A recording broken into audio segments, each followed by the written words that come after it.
Topic vocabulary test guys. Drills part 1. Okay, pa means green onion. What about violin?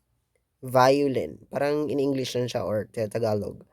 Right, next is nore. What is nore? Nule. Song. Nore. Pero palayo narinig ko yan guys, mga Korean nore. Nule. Pwede nule mo, nore. Song yan. What about chiyak? Chiyak, toothpaste. What about chitsol? Chitsol guys is toothbrush. So, next is kronika. Kronika. So parang nag-ano ka, conclude. Kronika, parang sumasang-ayon ka sa kanya. May sasabi sa'yo na, dapat yung gawin mo. Siya kronika. May sagot mo kronika. So, next is kopi. Kopi. Coffee, syempre. What about juk, porridge. Yung pagkain na ano, sa kanila. Halmoni. What is halmoni, guys? Grandmother. What about sahul? Sahul. 3 days. So, three means, sa means 3. Okay? Full is days. What about manwa? Manwa means comics. Yeah, manwa, comics. What about kiyokada? Kiyokada. Remember, kiyong hada, or maririnig mo rin yan sa mga Korean. Kiyong na? Mga ganun, parang ganun.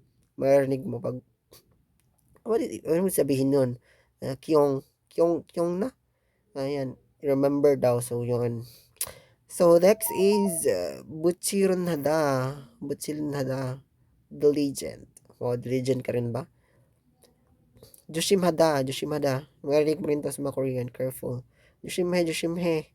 Sa Korean na nagpali-pali ka. Tapos, mamadali. Tapos, na may mistake ka. So, Joshimhe daw. So, mag-ingat ka.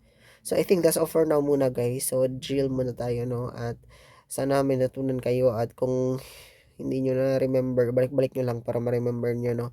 Kasi itong video na to guys is effective talaga pag binabalik-balik mo. Pag gusto mong mabilisan naman, i-times 2 playback mo na. Okay, kasi for example, nakakabasa ka na pero hindi mo naman naintindihan. So, kailangan mo tong mga ganito na way, na technique. Yes, so unahin mo na yung vocabularies kasi importante yan. 'Di ba, magbabasa ka ng mga sentences, hindi mo naintindihan. Nakakabasa ka nga, pero hindi mo naman naintindihan yung mga words na yun. Okay, so yan. So, unahin mo na yung vocabularies, guys, for me. Okay, see you next video. Ingat.